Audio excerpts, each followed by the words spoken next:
I'm Sarah. I'm the CEO of Dynamic Boards, and we advertise all of the non-executive board roles from right across the UK.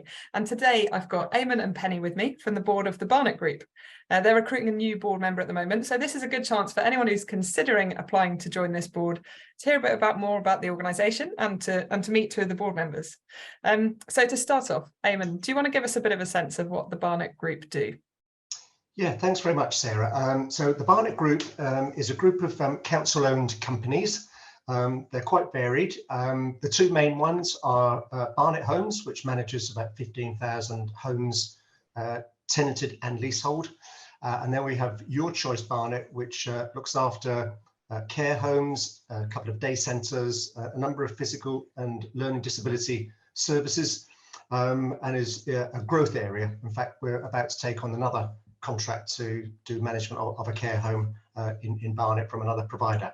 So those are the two probably main groups, but we have some subsidiaries, and on the housing side we have Open Door Homes, which is in its own right a registered provider. It's currently, in fact, Penny and I went along at an opening of some new homes just recently. It's really exciting to see those happening. So we've got to 700 homes, and there's more in the pipeline, both acquisitions and new build. And we're also hoping to get into some regeneration work over the next couple of years. Open Door Homes has its own board. So this post is not specifically for Open Door, but on the group board, we do oversee the work of Open Door Homes. The other area that's quite exciting is we have Bumblebee. Lovely name. It's an online lettings agency, and the idea of that particular company is, I think we use the word disrupt. It's trying to actually disrupt the local sort of lettings agency market by offering longer term tenancies and more security for tenants, and it's been very helpful for us in dealing with homelessness in the borough. And then the final area is a little bit more complex, but we have a human resources, a personnel company called Flex. And I think the majority of our 800 staff are now employed by Flex, but it is a separate company which oversees all the terms and conditions of work for those particular staff. So we have a group board that sits neatly over the top of all of that. I'm very proud to be chair of that board. I've been doing it for nearly 4 years now.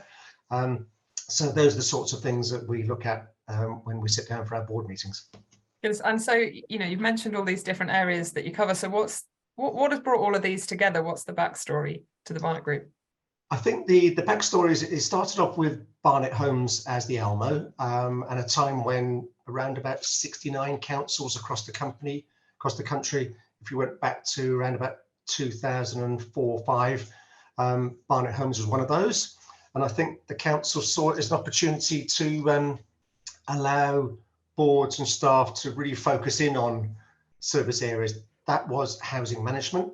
And around 2012, the council thought they could do something similar with their care homes and some of their physical learning disability services.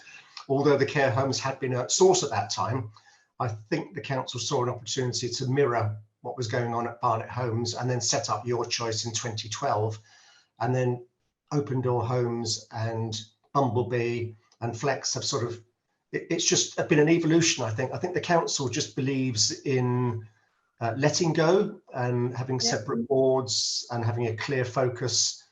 And I'm sure they won't mind me saying, sometimes not having to get involved too much with politics and some of the longer, I suppose, decision-making processes you get when you're in a very big local authority like Barnet. We've also got some interdependencies. We've been able to sort of loan monies and funding, you know, from Barnet Homes to Your Choice. We use some funding to set up Bumblebee, the online lettings agency. So as it's gone along, the group has got a number of linkages and interdependencies, I suppose, that actually bring benefit back to the council as well. It's amazing to hear, and I think particularly with all the things I've been reading in the market about the rental market and the challenges that tenants have, I think that's amazing to be able to innovate in that space. Absolutely, and it's not an easy thing to do. We were losing money for a couple of years. We've now broken even on it, so we've also had to go out and employ staff who have specialist skills in that area as well. You know, we have lots of very enthusiastic staff in Barnet Homes, but they're not necessarily the right people to go out doing lettings on a Saturday morning in the private rental market. So that's the other thing the council's allowed us to do, is to innovate and do whatever we need to do to bring success. Yeah, disrupt for the benefit of the people that live in the community. It's brilliant. Exactly.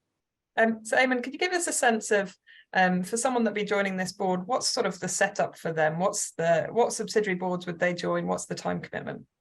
Okay, well, the time commitment will be, there's 4 board meetings a year. Those are face-to-face. We have a couple of away days as well. And then I think depending on where we've got vacancies and the skill sets of the successful candidate, we do have a governance and remuneration committee, which Penny chairs, an audit and risk committee as well. And we will wait, I think, to see where every now and then I have to do a little reshuffle or oversee whether or not we've got the right people with the right mix of skills in the right places. So obviously, if someone's got an accountancy or a finance background, they might be very well suited to audit and risk, but not always. But someone who's got a good understanding of what good governance like will help us on G&R committee.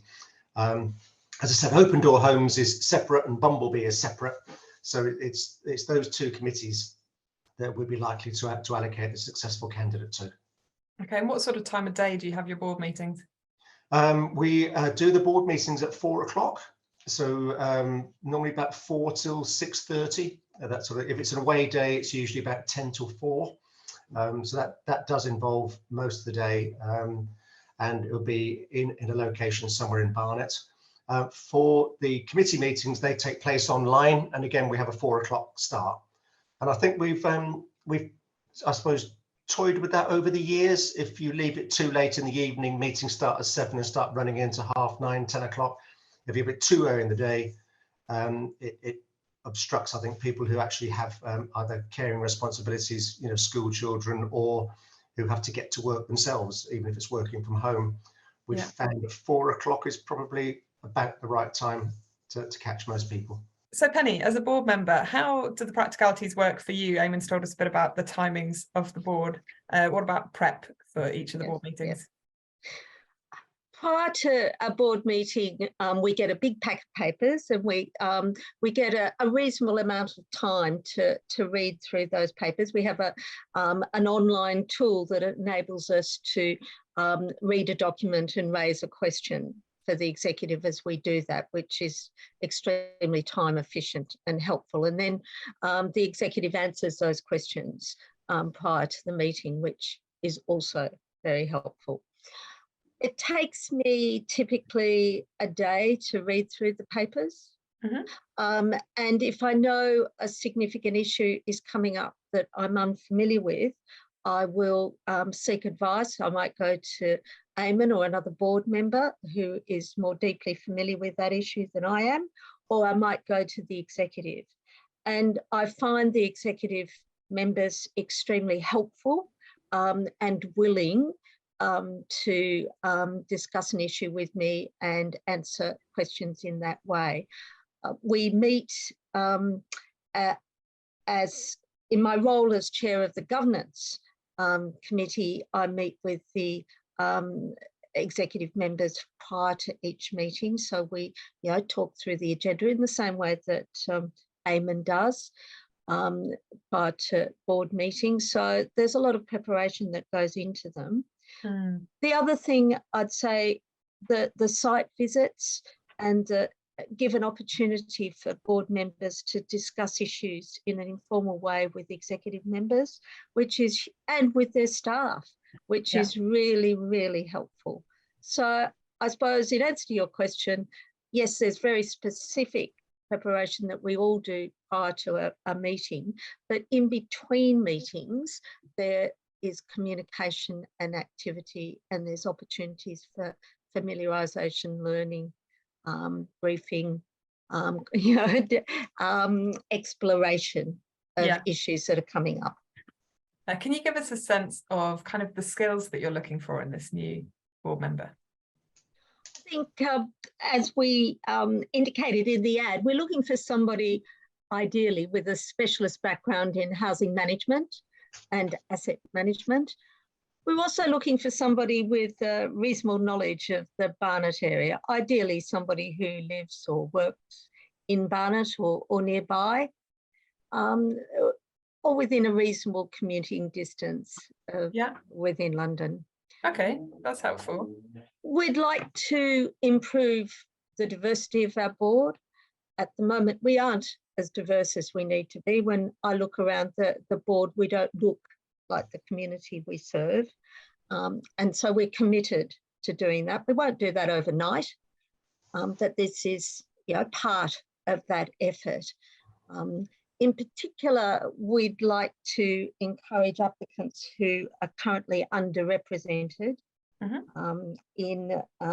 on our board, particularly people from a Black, Asian and minority background, perhaps younger people, perhaps people with a disability. Many of our tenants live with a disability. So if we were to find people with that range of skills, I think we'd be very pleased. And Penny, are first-time non-executive directors encouraged to apply? Yes, they are. Although we are looking for people with specialist background in housing management, repairs, and/or asset management. So if people have got that and they've got a good, solid background in those areas, then we're happy to support their development as a first-time NED.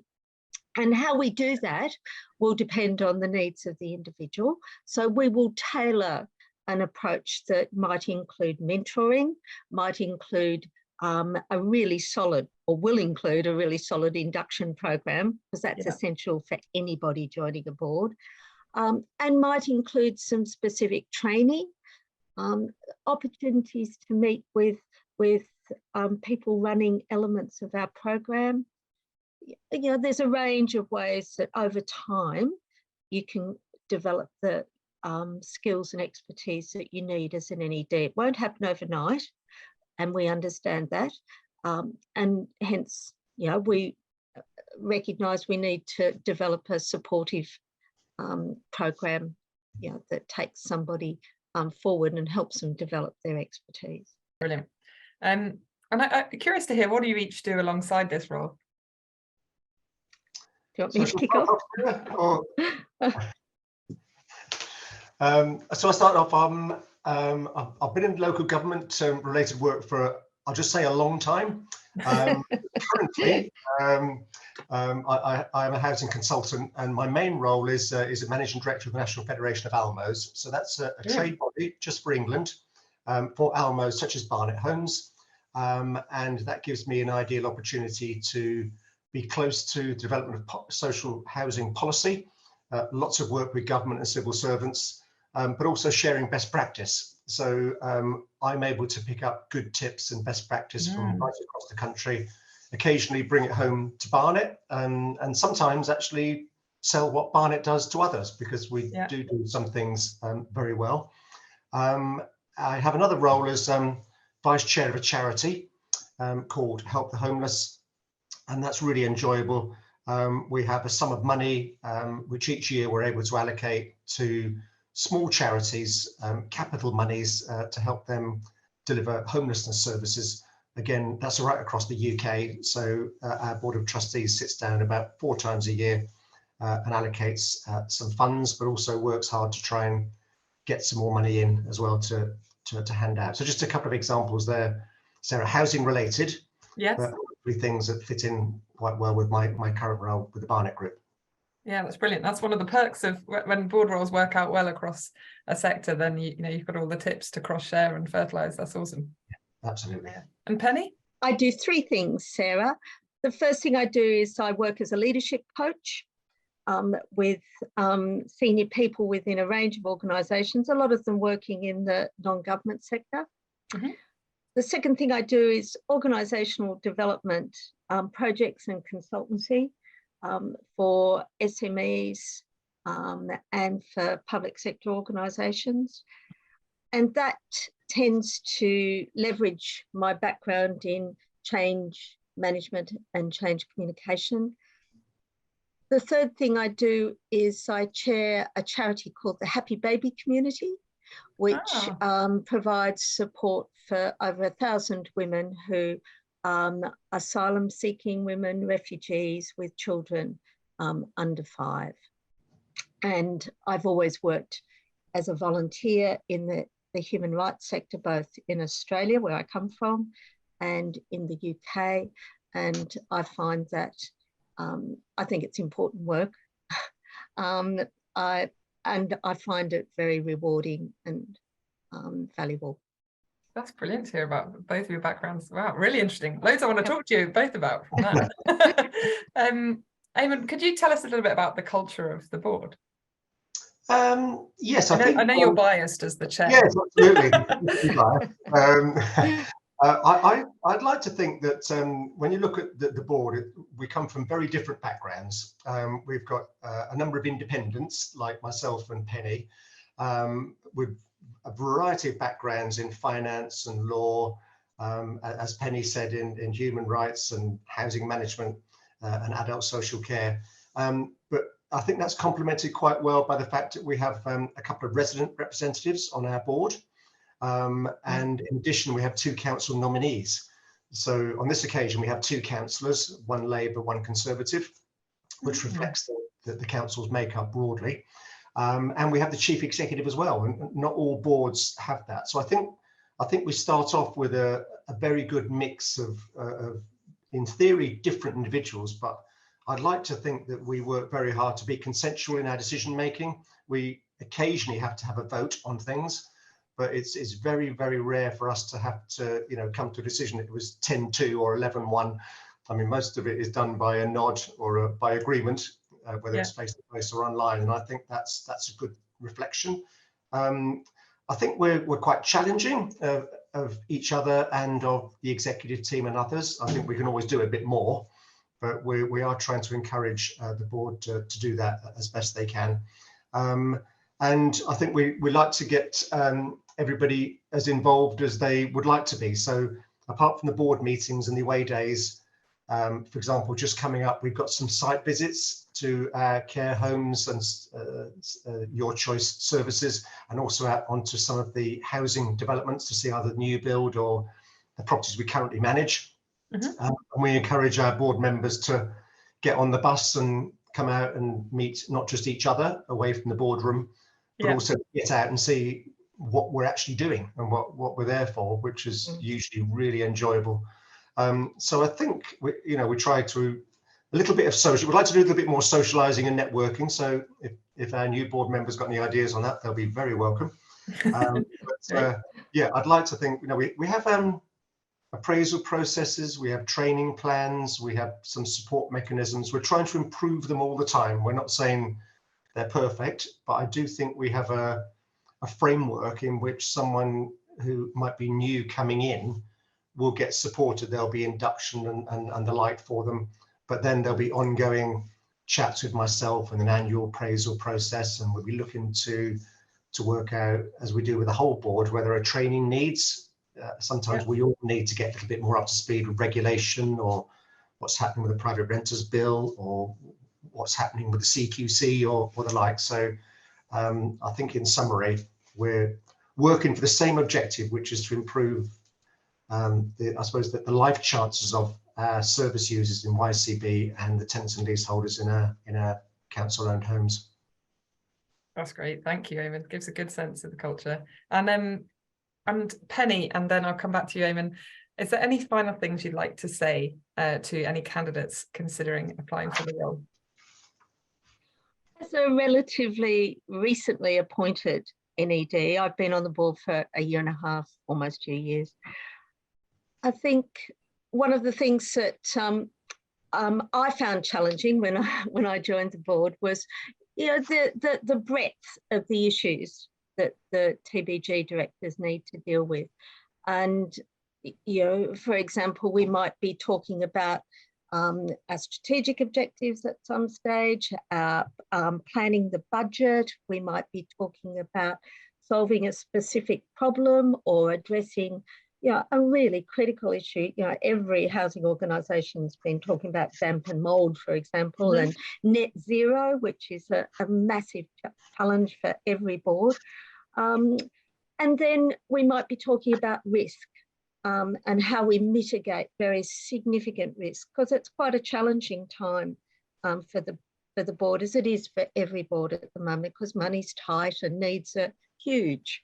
So I think anybody joining our board should be willing to explore those issues and consider those issues with us. We don't expect everybody to be expert or on top of all of those issues at any one point in time, but I think an awareness of the breadth of issues that you're going to need to get your head around is perhaps an important starting point. Breadth of issues and the breadth of the organisation, which is quite vast. Yeah, thank you, Penny. That's helpful. And Eamon, any final words for anyone who's thinking about applying? Yes, I think for anybody who's thinking about applying for this role, on the face of it, it might look quite complex, but it is different. I think we're looking for someone maybe with a specialism in housing management and asset management repairs.